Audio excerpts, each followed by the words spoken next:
Welcome. It's the FIH podcast, Hockey Pod, and I've got three superb guests here today. We've got Michelle Joubert, Danny Kerry and Scott Tupper. So I'll just give you a quick introduction to all three. Michelle has long been recognised as one of the best umpires in the international game. When she hung up her whistle last year, she had umpired 157 international matches, starting her top flight umpiring career in 2010 and finishing at the Tokyo Olympic Games. During her career, she umpired at 3 Olympic Games and 3 World Cups, with her final match being the bronze medal match in Tokyo. Scott Tupper of Canada is one of the best known faces in the hockey world, which is all the more remarkable considering he's from a country where most people associate hockey with ice and skates. Captain of Canada since 2013, Scott made his debut back in 2008, and when he finally called it a day, he had 322 caps to his name, plus 3 Olympic Games and 2 World Cups. And our third guest is one of the most respected coaches in the game. Danny Kerry of Great Britain and England is best known for leading Great Britain women to gold at the 2016 Rio Olympic Games, a match that Michelle actually umpired. But prior to that, his medal-winning record was extraordinary, as he won a medal with either GB or England every year from 2009 to 2018. Danny switched to coaching the men's team in 2018, where he led them to the FIH Hockey Pro League Grand Final in 2019. He resigned from his role just 2 weeks ago, so we're privileged that he has agreed to chat to us so soon after making that decision. So, hi, Michelle. Good afternoon. Good afternoon, Scott. Hey, Sarah. And hi, Danny. Hey, Sarah. And of course, we've got co-host Rich Stainthorpe. This is a little bit of a sad and poignant moment for me, actually, because this is the last time that Rich will be co-hosting the podcast, at least for now, as he's stepping back from hockey. But we'll talk about all of that in a moment. Let's first of all hand over to Rich for the news. Hello, Sarah. Hello, everybody. We'll start with the Continental qualifiers. It's the African Cup of Nations is currently being played in Accra in Ghana, with the Pan American Cup competition in Santiago, Chile, which is getting underway today, I think, which is the Wednesday, the 19th of January, for those who are listening. Also, the Women's Asia Cup is taking place in Muscat, Oman, on Friday, the 21st of January. The competitions all offer tickets to the upcoming FIH Hockey World Cup events. Starting in Ghana, the South Africa men and women are both currently topping their respective pools and look very much like the teams to beat as usual. Michelle, coming to you on that. Have you been keeping an eye on the action? I guess you don't have to be quite so neutral these days. No, I actually have not. I've been quite busy with work. I did see some of the social media posts. Not surprising that the teams are at the top of their pools at this stage. And obviously knowing that it always leads up with these African qualifiers to the last day. Usually South Africa against the Ghanaian women, and then for the men who always end up facing a very tough challenge in Egypt. And obviously knowing that these teams are South Africa is a team to beat, so it will be quite interesting to see what the last few days would be, and I think that's more when I'm looking at tuning in. Absolutely. And Scott, what are your thoughts about the Pan American Cup? I mean, clearly you'll be looking for Canada's men and women to succeed, but it'll be far from easy.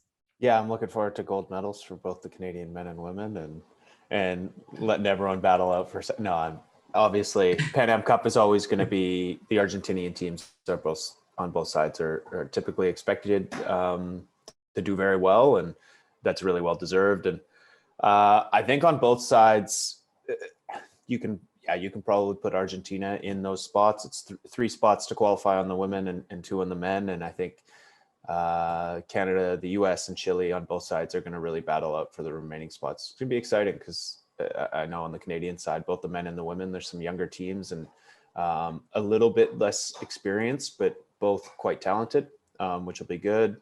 US is doing pretty well on both sides recently, and certainly a young team.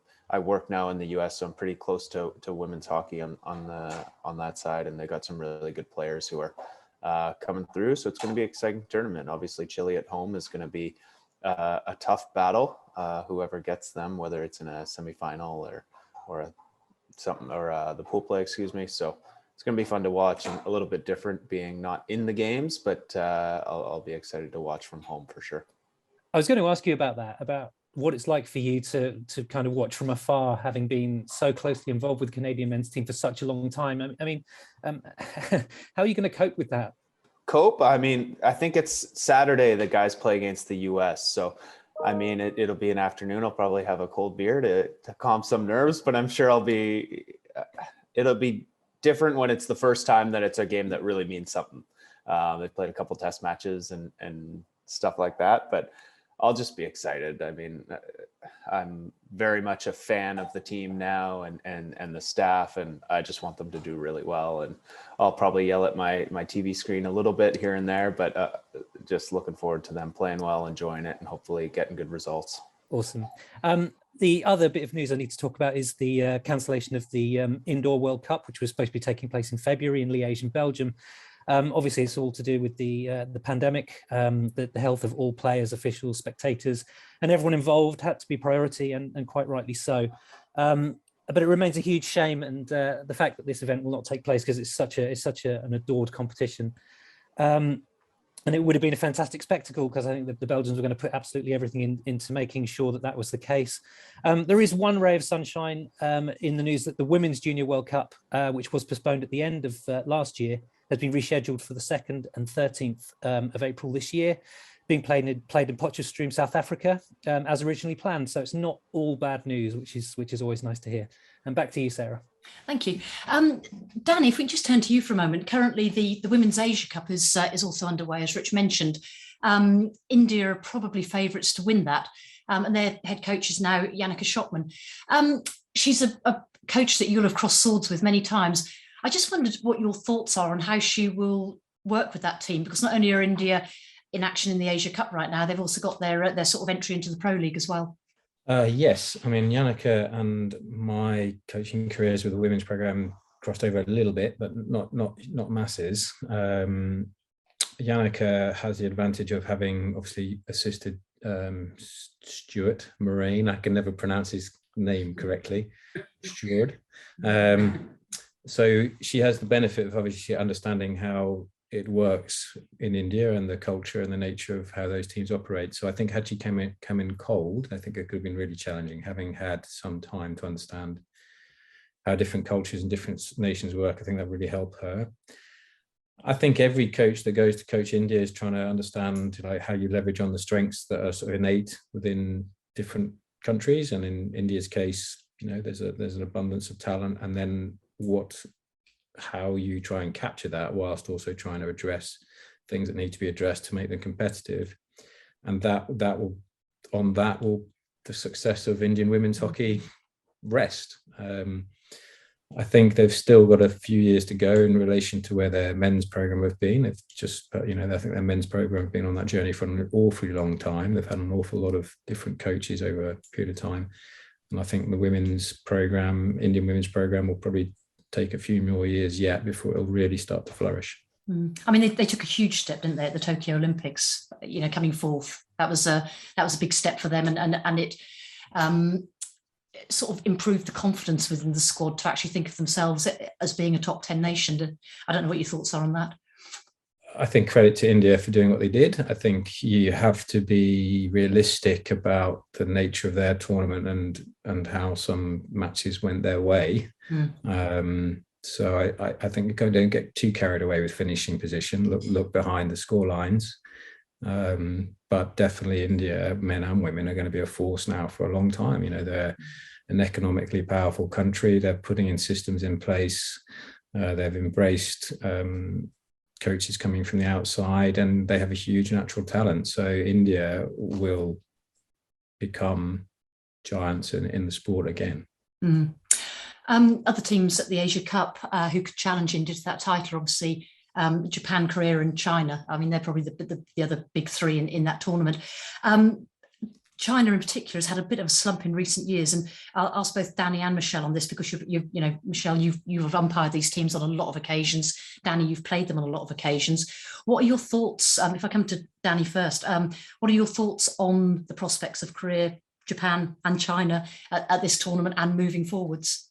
Huge question there, Danny. Yeah, enormous question. So I think there's been some change in the leadership of the Japanese women's program in terms of coach. I'm uncertain of what has happened in regard to the Korean women's national team, whether their coaching group has stayed the same. And China, I've lost track, if I'm honest, in terms of who's leading them. All three nations, in terms of technical actions, have good players. technical actions are good. I think whichever coach can allow them to have a good framework to make some really good decisions repeatedly under pressure throughout a tournament, because the technical actions, the technical sort of ability is there. It's harnessing that with good decisions and a set of principles that allows them to play. And whichever coach can do that really well, I think, you know, there's some on paper, some really good play in all three nations. I mean, during my time through a sort of 2008, 2012, those two Olympic cycles, China women won a silver in 2008, and a large body of that team continued through to 2012 as well. And they were one of the leading teams in the world. So I no doubt they've got the ability to be there. It's, you know, it takes a lot of other things to fall into place behind the player group for it to progress. Thank you. Michelle, what are your thoughts on those teams? I mean, you know, you've been involved with them at various stages for a long time. You obviously saw Japan at the Olympics. What are your thoughts? Sarah, I couldn't agree with what Danny said. You know, more. I think all three of these countries, they're always so unpredictable. You see them at training camps, so you see them pre-tournament, and the amount of energy, I think they naturally just hard workers on the field, and it's never for any country an easy team to face, because they'll always sneak in that one goal that you don't expect. And I think that they all have the ability, you know, to become top ranking countries again. And it's just, you know, to get the right coaching staff that will create that belief system and that will nourish it and work, keep building on it. But yeah, it's always, the Asian countries are always, from my opinion, some of the best, my favorite countries to umpire. They're well disciplined on the field. And I always, from just a language perspective, you really have to have compassion for their ability to play at this level, and not really understand too much of the language. Always, you know, within their coaching structures, there has to be a translator. They face so many challenges, and yet these countries are still, I look at where South Africa is in world rankings, where these countries are, that something they're doing right, and I think it's their work ethic. So I don't think we need to just cast them aside. It's definitely there's a lot of potential to work with, and I think it's the same as if I look at what our South African men have done in Tokyo. There's a belief system, and you can almost see there's a different energy around hockey, and men's hockey, especially in our country. And it takes one coach, and it takes someone that will just create that belief system to get the ball rolling. Yeah, I mean, do you think Japan will have an advantage because they had the Olympic experience, which you know, they've played at that high level international recently? Yeah, I think they've always qualified. They've always qualified for the bigger tournaments, and I think they've had depth in their structures in terms of the youngsters coming through. And you know, if I had to compare it to South African hockey, we don't have that. You have a junior setup, we have a senior setup, and they're so far disjointed.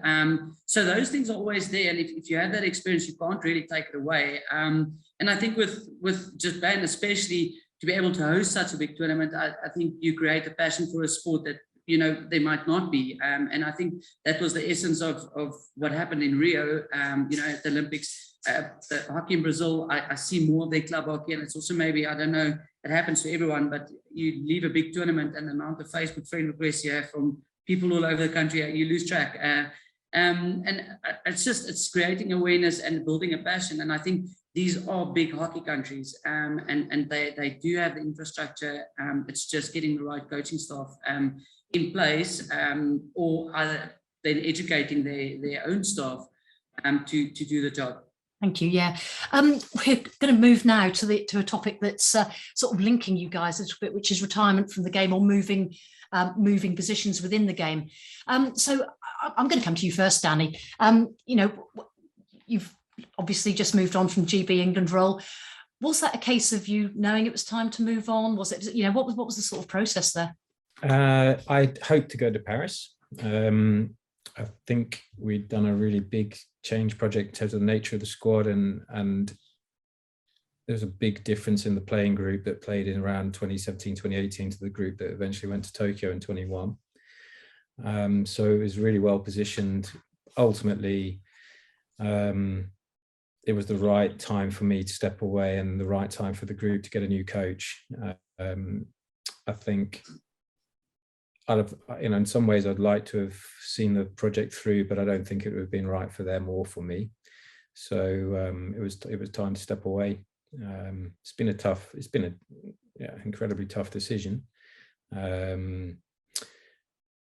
But they are in a really good position. There's a lot of talent. There's a lot of competition for places, which has taken a lot of time to build. I don't mean that just me personally. John Bleeby, who coaches in the tier below the national senior team, has done a really great job with his other staff.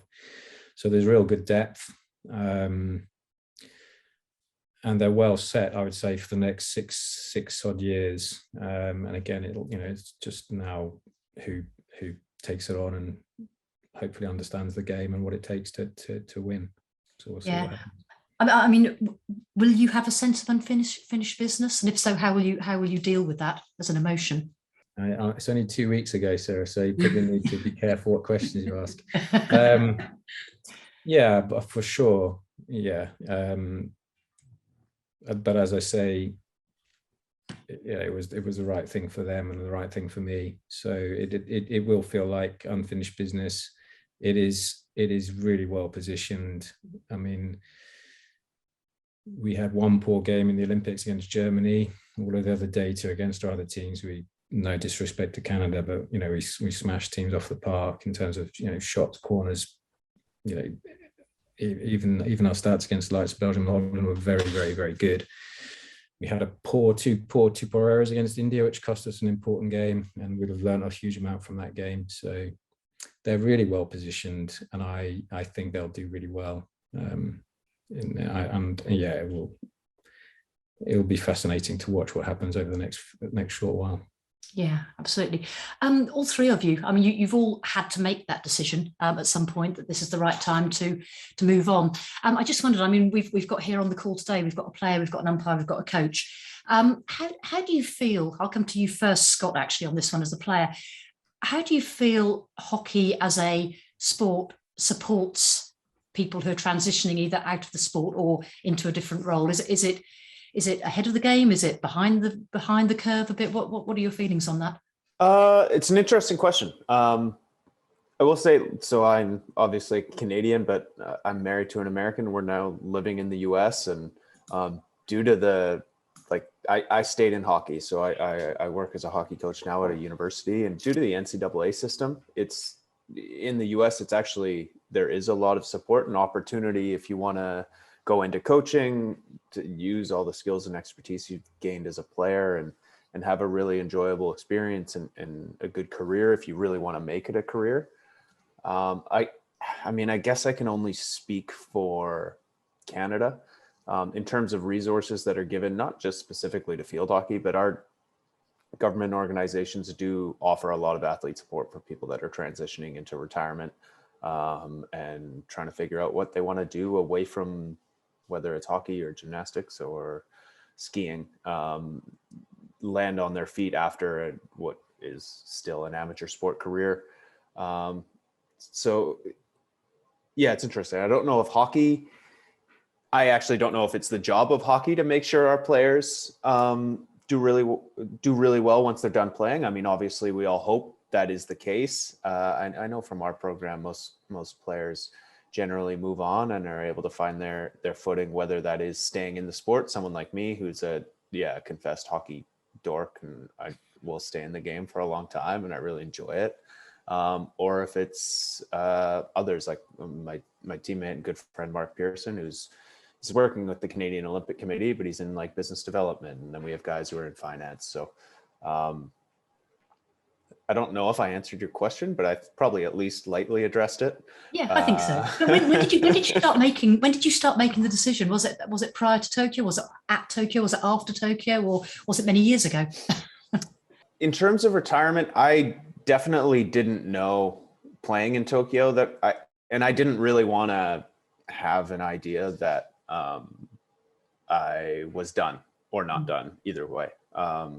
I wanted to take some time, and I really didn't think about officially saying that I was going to retire until October, November, partially because I just don't think I don't think I should have another focus when I'm at the Olympic Games. It should be fully about playing good hockey and being with my teammates and all that sort of stuff, and not thinking as I walk out onto a field, okay, this is my third to last game, or this is my second to last game, and all that sort of thing. And I also, as someone, I was captain of our team and one of the I guess the most experienced player. I don't think any player on our team should be playing in an Olympic game, and maybe they only get 5 of them in their career, and have one of those with a focus on other players in terms of, we have to do well because it's this person's final game. It's everyone's Olympic experience, and it shouldn't really be, it's just a team thing, and we have an awesome experience together. So that was a little bit of it. I certainly started positioning myself for a career in coaching a couple of years ago, and really realized it was something I wanted to do and pursue. And I would say it also made it easier to step away from playing, having, with the delay in Tokyo, I was already working collegiately, and having a job to step right into probably made it a little bit easier to step away, knowing I had something. There was going to be no sort of down period where I looked around and wondered what was next. And of course, as you revealed, breaking news, you are going to be moving into a little bit of ice hockey at some point, just as a recreational thing at this point. Yeah, exactly. We were talking earlier. The club system is not as developed here on the East Coast of the US. So I do dabble a little bit and play a little bit of club hockey with some guys and girls that get together here we're sort of in the Washington, DC area. But I'm going to be putting my skates on a little bit more often. I put that to the side for the last few years, and there's a bunch of us in the Canadian setup naturally who enjoy playing ice hockey. So I'll probably try and find a league or a team around here where I can do that and have a little bit fun with sort of my childhood love, I would say. So I've got a scoop today anyway, so I'm fine. Yeah, perfect. Michelle, what about you? You know, I know there's a time limit on umpires being on field, isn't there? But had you already begun to think about what you were doing next, or was it a sort of decision after Tokyo? Yeah, I think it's quite interesting to listen to everyone's story, and you know, we all reach that point at a different point in our careers, respectively. For me, it was, I think, a big part of me after Rio. It was quite challenging on an emotional level for me. And I first got into touch with, or like started thinking about the mental health of athletes in sport. And it was just purely because of me carrying an injury and trying to, you know, still push through a tournament. And the backlash that happened after all of that, you know, and you don't hear about these things while you're at the tournament. It's coming back afterwards. And I always would like to see myself as a team person, and, you know, I do it for the love of the game, definitely not for the money. And it's even locally in our country, we don't do it for the money. And yeah, so I think Rio, you know, having done the final and being privileged to umpire a final of that caliber, it was amazing. But stepping away from it, it was, where it should have been the highlight of my career, it wasn't. And it was up until probably about 3 or 4 months after the tournament. You know, when you talk to young up-and-coming umpires or athletes who have the same passion for sport that you used to have, you know, when you were their age, it's quite difficult, because you want to say, you know, it's really tough, and it's not just about being on TV and that's what they see. I'm still a person. You have emotions, you have feelings, and you learn life lessons from it. And I think I had to sit back and say, do I want to continue putting this pressure on myself to perform at top level? And once you've had that final, it's almost like there's a limelight on you. You can't make mistakes. It's, you know, you missed a foot, how do you do that? And we still do it. I don't think there's, in my 20 odd years of umpiring, I've had a perfect game. I think I just got lucky in my career, and probably just a sense of humor takes you a long way, and respect from the coaches, and it takes time to build that rapport. And so, yeah, in 2019, when I was appointed to the test event in Japan, and when I got back, I thought to myself, I think it would be a good time to retire. I think our retirement age is 47. So I've got 5 more years left in me, if I wanted to.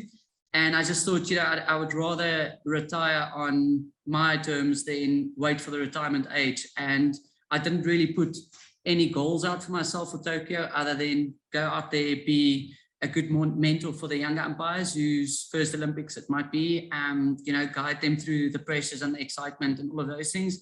And just trying to bring the umpire team together. And I think as a team, we achieved those goals. We had really, especially from the women's side, I haven't been to a tournament where we were so supportive. We shared in the disappointment on, appointments and non-appointing, umpires that didn't get appointments from quarterfinals onwards.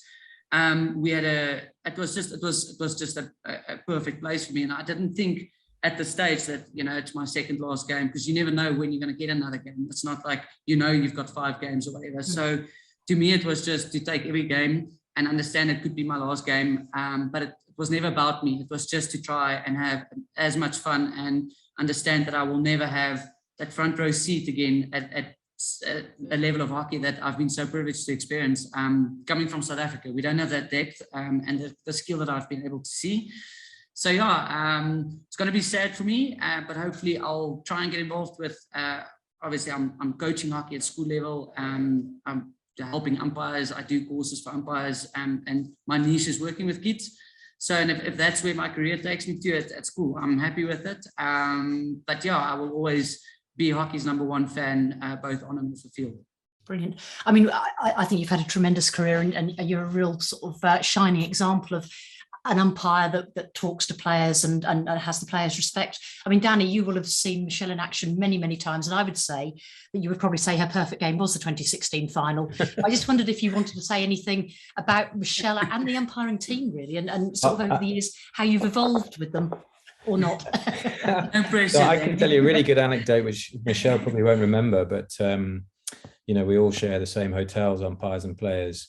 And I can't remember which tournament it was at, but I was down in the gym on the treadmill and Michelle was on the treadmill next to me. And boy, can Michelle run. And I remember going to the team meeting later on and saying to the girls, like, seriously, you guys can play as fast as you like, because there's no way you're going to leave Michelle behind. I've just seen her on the treadmill. So I was delighted when I saw the appointments for the Rio final. I felt we had 2 strong umpires, and I thought I could, those games, if you look at all of the medal matches for Rio, Tokyo, men, women, by and large, they're tight games. And it does take a strong umpire to handle the tenseness of those matches. And I was really delighted when I saw the appointments for the Rio final, not because I felt we would benefit from them in any shape or form. I just felt, they've got the right umpires for the final. And I don't think as a coach you can say anything, better than that, really. So congratulations, Michelle, stellar career. And generally, the comment around being able to run may sound flippant, but I think it's really, it's an incredibly athletic game, hockey. And I think if the umpires are able to keep up the speed of play and their cognitive capacity is enough that they can run and still think clearly, it's a prerequisite for high performance. And I think Michelle really set the bar on that in the women's game. I think with is it Laforge, the little Belgian girl? Laforge. Yeah, she again, just the best. Those guys were really good, and I think at my time, so I was in the women's game for around 14 years. I think the standard of the umpiring really grew, really good level, and I think. Delphina did our Pro League game. I don't know if she was the first. I'm not sure, Michelle, if she was the first female umpire to do a men's international, and she was outstanding, really outstanding. And I'm not just saying that glibly. She was really outstanding, and I told her afterwards.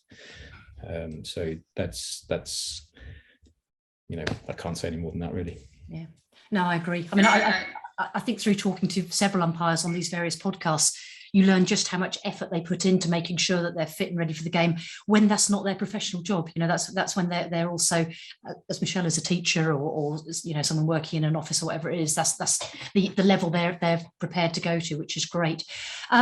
This is a sort of a slightly out there question, and I'll direct it to Scott and Michelle because I think it's a bit early for Danny to answer this, but a lot of people, and I'm not for a second saying this is you, but a lot of people, their identity is wrapped up in their hockey career. And I guess my question is, what advice would you give to somebody who is stepping away from something which has almost become their own definition? I mean, how, if this was the case, how would Michelle, the international umpire, become Michelle, the not international umpire anymore? And the same question to Scott as well. You know, we spoke about mental health. I think this is quite a crucial part of it, isn't it? Yeah, I think I've always had I come from humble beginnings, so I've never allowed anything in my life or in my umpiring career, talking about it now, you know, go to my head. And I've always just appreciated everything that's come my way, and I understand there are processes and things like that in place. And I think, you know, when it comes to, for me to have, and I'm quite surprised, I did think that it would hit home once I get back to South Africa, and, you know, with the World Cup appointments that have come out, or thinking that if I stayed on for 2 more years, I would have been at another Olympic Games. And, you know, at the end of the day, and I understand, and I have appreciation for Danny's compliments on my fitness and all of those things. And I think I don't want to be that person who looks old on the field and you've got a bunch of teenagers running around. Although I could probably, you know, keep up with the game, I think it's not fair on the sport. Our job is there to facilitate a game at really high levels, and there are lots of young and up and coming umpires that need this exposure at this level to be able to become the next Laureen Delforge. And it's also difficult to manage. The younger you start, I don't think, you know, we will carry on. A lot of us will probably stop our careers before we get to the 47 retirement age. And it's the important message that I would put out there is always to just have a balance. If it's not a career in terms of, you know, it puts a roof over your head and food on the table, you have to have a balance and just remain true to yourself, but also not ever to be arrogant, to not give back to the game. Because I've received so much, I've learned so many life lessons, and I think, yeah, it would be arrogant for me to not give back and to feel that I have a certain status, that this is the level that I want to step in. If I have to start at under 10 level hockey and manage umpires at that level, that's also okay. I have to take it with a pinch of salt and have a sense of humor. And it's, you know, in the end, it doesn't matter where I'm involved, as long as I think hockey will always be part of my life. The option is there to carry on with coaching, either umpires or just, you know, junior hockeys. I run my own coaching academy also. And the foundation of all of that is just to have fun and give players opportunity, and understand that development in athletes happen at different age groups. And I think a lot of parents, don't know if it's worldwide or just in South Africa, they see talent at 10 and I think this is going to be the next Olympic hero. And it is between that and, you know, getting to the top level, there's a lot of hard work and sacrifice and facing adversity and overcoming obstacles. So, you know, if this is my life experience, you know, I need to get involved and give back. And I don't think for me at this stage to step into a senior umpire management level at a senior tournament, I think it's still too relevant. These are still people that I umpired with. So I think there needs to be systems in place. And so, yeah, we'll wait and see what the next step is. And your academy is the MJ19 Academy, is that right? If people Yeah. Cool. So Scott, how do you go from being Scott the international hockey player and renowned captain to being Scott the ice hockey player? Yeah, renowned. I think Michelle you hit home where you talked about being an old person on the field with a bunch of teenagers running around. It felt like the last couple of years of my hockey career. But I think I kind of touched on it earlier. I think for someone who's retiring from hockey, and it's been a huge part of my life and certainly something that I identify with, and I would say other people identify with me, especially friends in Canada where hockey's not really a big sport, but they know that Scott's quite good at that and he goes to tournaments, he travels around the world and all that sort of stuff. And now I'm not that player anymore. And the big thing for me is just having had a a job, and I have not stepped too far away from the sport. I'm still, I've just kind of switched to the other side of the line, and I'm a hockey coach, but having something to step into relatively quickly, I think is good, because if you have those down periods where you don't really know what's next, that can be tough. And so I would just encourage anyone who's playing our sport and has had a bit of an international career and is playing for an extended period of time, is just take those steps. And it doesn't have to be massive, but take those steps to prepare yourself for when it is done.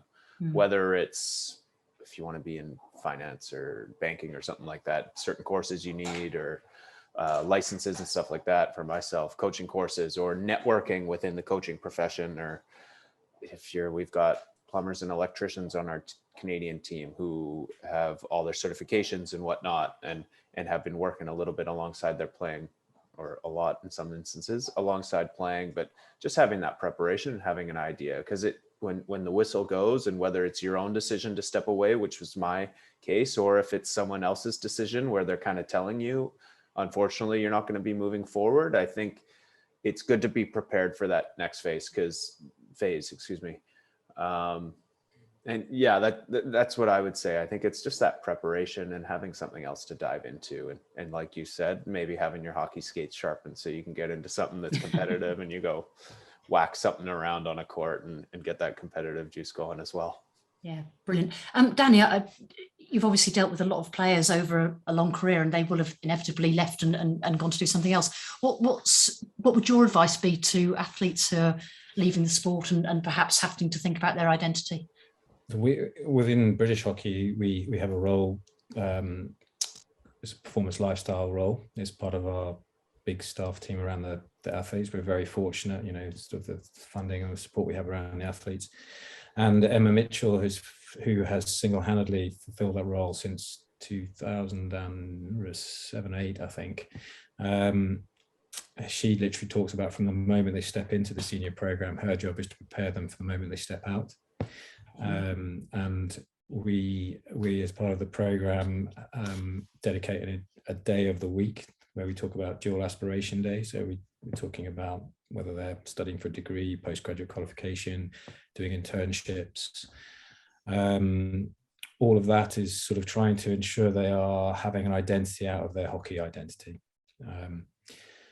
So there's a moral imperative behind that, who's actually looking after the athletes from a mental health perspective.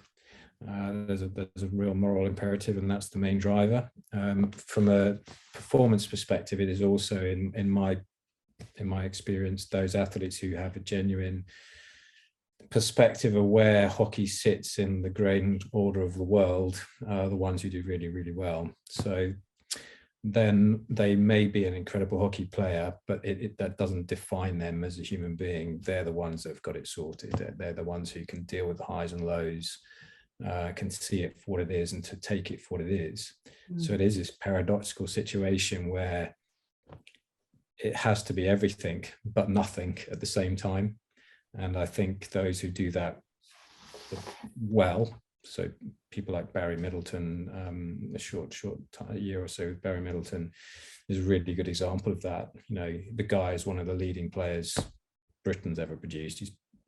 I would suggest he's been a world-class player. Yeah.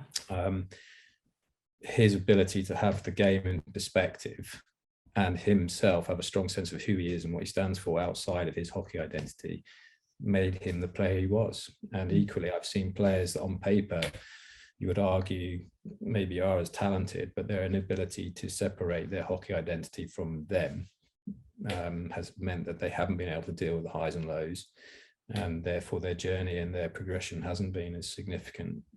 And then they've also potentially struggled when that career starts to come to an end. So more and more sort of health and well-being of athletes rightly is at the forefront of what people are doing. I think hockey in Britain has done a really good job of supporting athletes, incredible levels of support.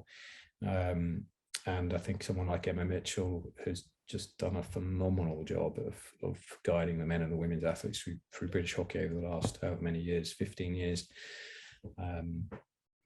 One, moral imperative. Two, because it actually makes them better hockey players. Thank you. Some really, really great thoughts from all three of you there. And thank you for sharing that. Rich, I'm conscious I've sort of hogged the time a little bit with my questions, so hand back to you now. Yeah, that's absolutely fine. I just go through a couple more news stories. One of the biggest stories to emerge in recent weeks is the departure of Alison Anand from the head coach position of the Netherlands women. Former Australian international, herself a double Olympic gold medalist as a player, guided the Oranje to the World Cup, European, FIH Hockey Pro League and Olympic titles. However, a difference of opinion between Anand and the KNHB, the Royal Dutch Hockey Association, regarding the approach to coaching the group has resulted in the two parting ways, with Germany's highly regarded Jamie Mulders stepping up from assistant coach to the head coach position for the foreseeable future. Now I'm going to come to Danny on this one, but I'm not going to ask you about the background because clearly there's details that I don't really know and maybe many others don't know.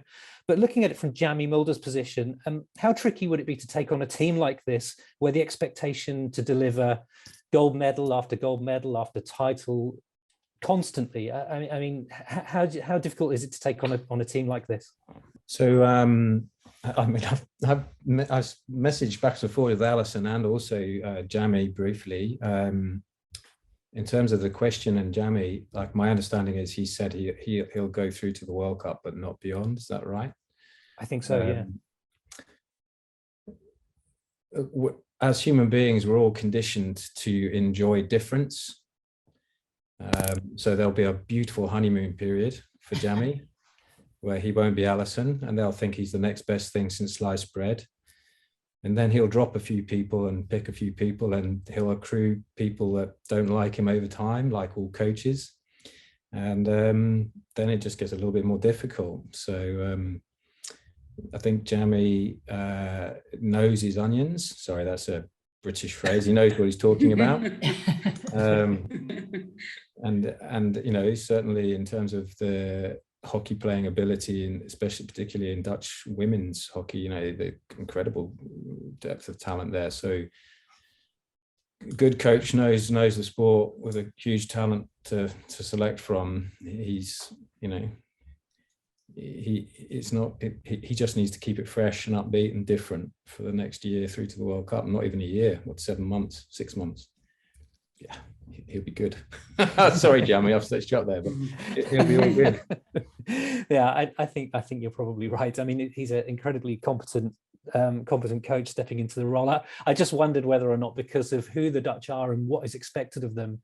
I mean, a silver medal is seen as failure in the Netherlands. That tends to be the feeling. And I just wondered whether there'd be some kind of additional pressure that comes with that. But I guess when you've got that amount of talent, then you should be all right. Yeah, but I think you're in the wrong sport if you're worried about that. Like, you know, you're in performance sport to go and win stuff. Like, if you're worried, you know, oh, what if we don't? Yeah, that's I think it goes with the territory. You know, people use that phrase, you know, should welcome the pressure and the expectation. Yeah, it don't get me wrong, at times it's tough, but that's from my perspective, I felt to the pressure from doing right by the players. You know, have we prepared well? Like, have we done the right things? Did you deliver the team talk in the right way at halftime? Did you stuff it up for them? Were you actually the reason they didn't perform? You know, that's the pressure you feel as a coach. I personally didn't feel the pressure of results so much, more just the pressure to do the right thing. And I think it just yeah, it is what it is. Like, if you're going to coach at the Olympic level, that's the deal. So, you know, get on with it. Yeah, understood. So my final news story is about the FIH Hockey Pro League, which is all set to return. 34 matches will be played between the 31st of January and the end of February. The action begins in Muscat, Oman, of all places, where China and India women will take to the field in the days following the conclusion of the Women's Asia Cup there, with further clashes taking place in Spain, South Africa, Argentina and India. Sarah, I know you want to talk more about this with the guests, so I'll hand it over back to you.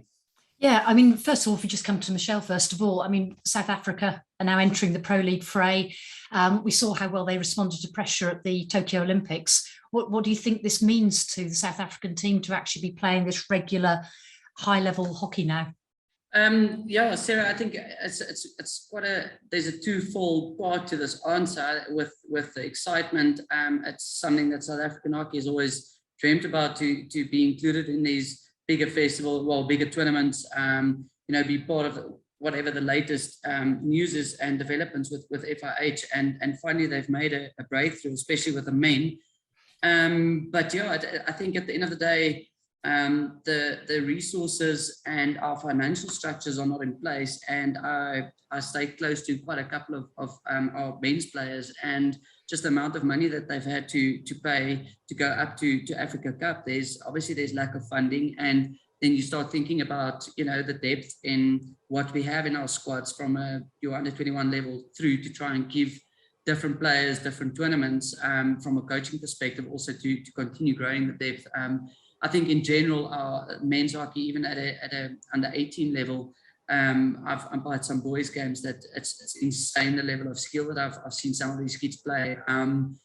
And yeah, I think it's a step in the right direction, but you almost wonder where's it going to end? And because there's no funding. And I think we've got it's the Pro League, it is African qualifiers, World Cup this year, Commonwealth Games. And if you're a young player, at varsity, where do you get this amount of money to actually fund yourself? You don't want to let these opportunities go. And it's training camps in between all of this. Your coaching staff, up until probably a year or two ago, it was, if you sign a contract to be the coach of the team, you're doing it, free of charge. That is the reality that we live in, and to still be able to produce players of this level and of this caliber, and after so many years of struggle, it is exciting. And I really do hope that we somehow, just get some structures in place where the game is being looked after, and the proper investment goes into developing these players, and giving them opportunities without having to self-fund themselves. So it's going to be interesting to see. I'm excited to see the guys performing. Obviously, they came back with confidence. And I think with our women also, we've had our national coach also stepped down as national coach. So, and a couple of the senior players that have retired after Tokyo also. And it's a different ball game for them again. I think it's they're back at the drawing board and starting from scratch.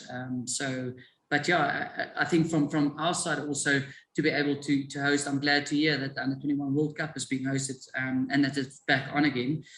Really good for South Africa, good for exposure for the hockey. Hockey is alive and rife at school level. The transition after school into club, that's where we lose our numbers and the talents, because there's no such thing like in the US where they have the scholarships and all those things. These kids have to go to varsity and they, fund themselves. And then after that, it's pretty much up to the national level where everything is self-funded as well. So it is challenging, but I think, the passion that the players have, the coaching staff for the sport, it makes these small victories just so much more worth it at the end of the day. And I don't think there'll be a quick fix for it, but definitely, potential. And I think if we look at the coaching structures and just in terms of team management, how many South Africans are featuring all over the world with different national teams. It's what happens even after Tokyo. How many of our players were picked up, to go and play club hockey in Belgium and whatever. And ultimately, that's what they choose to do. So that is the state of what things are like for us and the reality. But hopefully the guys will come back and that representing their country still means something. Yeah. I mean, Scott, it probably would have been a similar situation for Canada had they continued to play in the Pro League, because it's a similar financial situation. It's a similar sort of stress on the players, isn't it? Canada was super excited to get to play in Pro League. It was going to be a fantastic opportunity for the program. I think there was a pressure, and we were going to have to raise money. I've been out of the game for a couple months. So I'm getting the tap on the shoulder, start donating back into the program as a proud alum. And unfortunately, the guys aren't going to get that opportunity, and they would have made it work. But I think the COVID situation was just going to make it a little bit too difficult.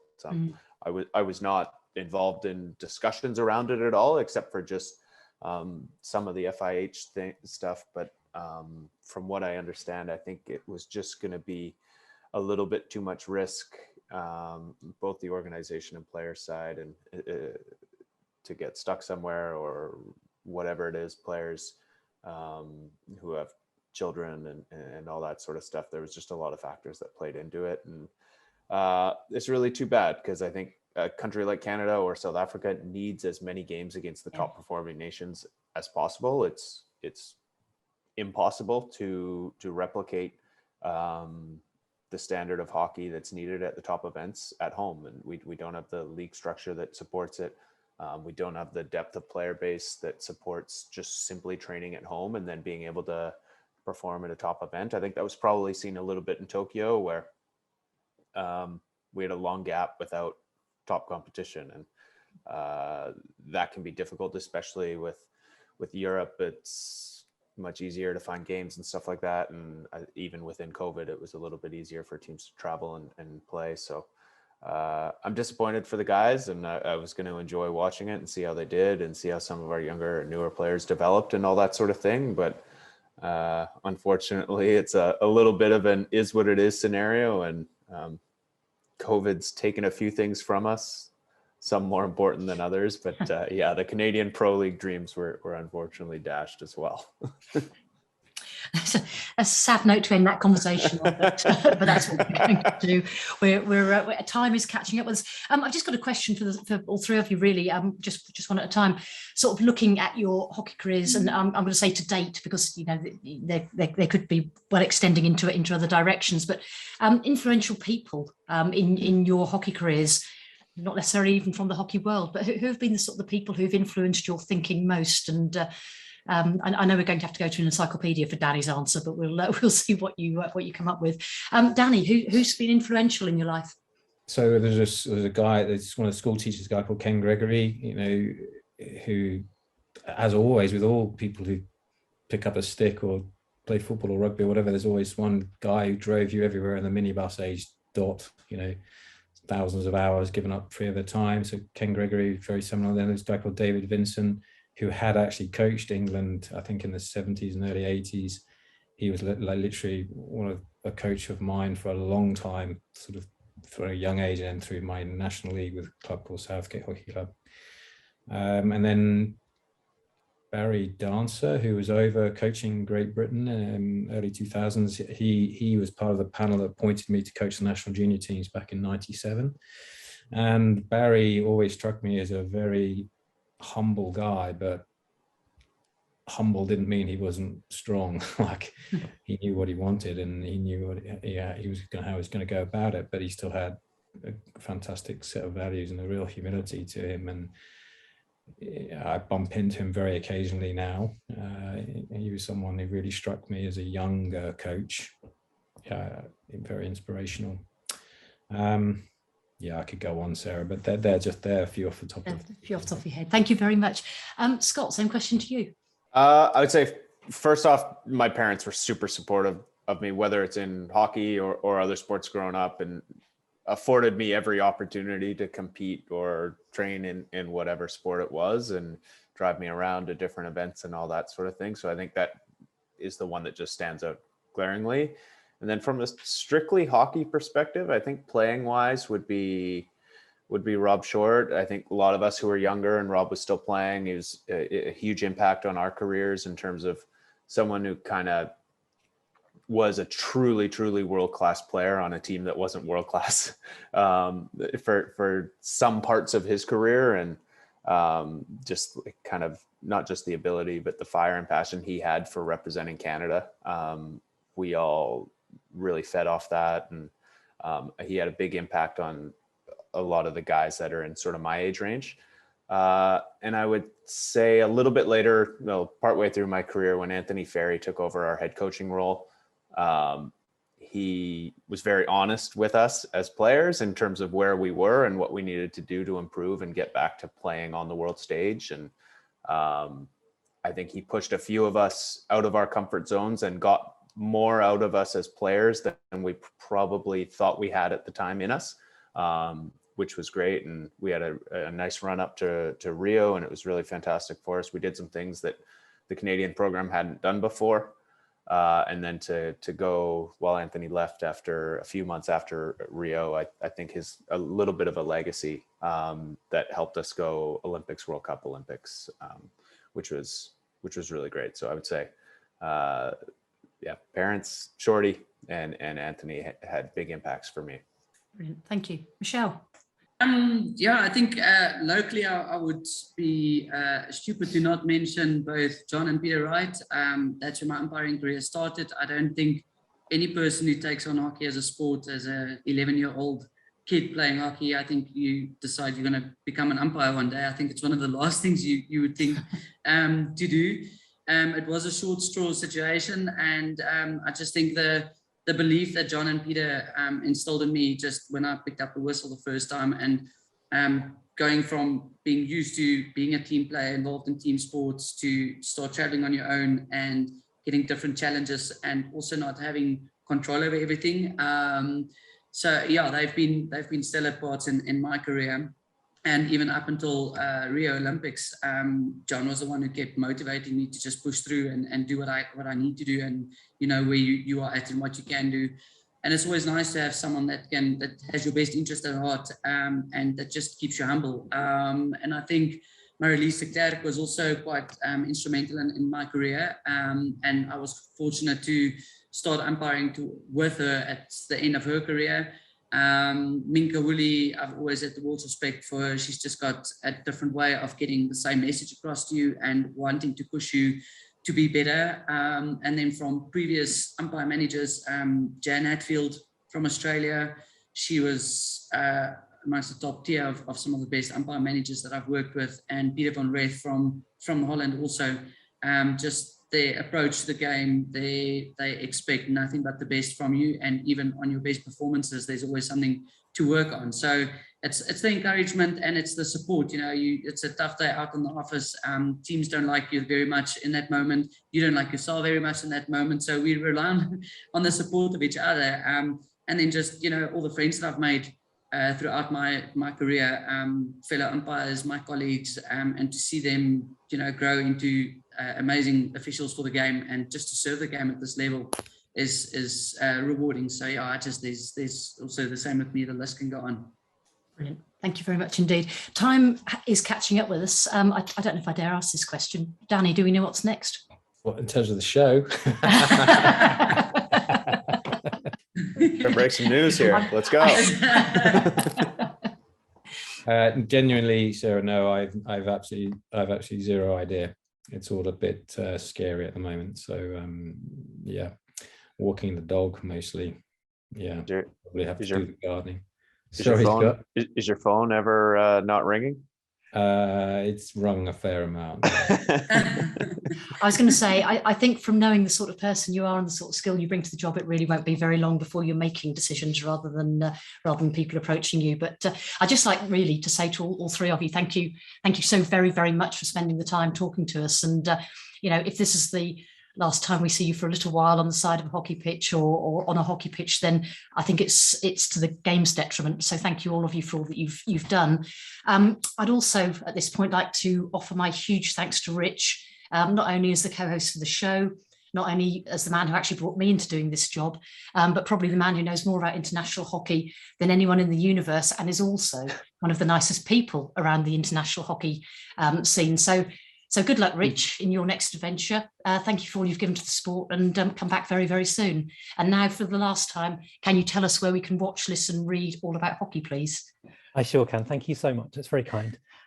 Yes, keep up to date with all the latest news from the world of hockey via the FIH website, which is fih.ch, or following the FIH social media channels, which is Facebook, FI Hockey, Instagram, FI Hockey, and Twitter at FIH_hockey. Don't forget to download the Watch.Hockey app. We have lots of live streaming of all sorts of things going on, and plenty of action to catch up on and news. So thanks for everything that you've all done for me. Brilliant. So thank you, Michelle Joubert, umpire extraordinaire, Captain Fantastic Scott Tupper, and one of the best hockey coaches in the world, Danny Carey. Thank you all very, very much indeed for your time. Thanks, Richard. Thanks, Sarah. Thanks, Michelle. Thanks, Rich. Thank you, Richard. Thanks, guys.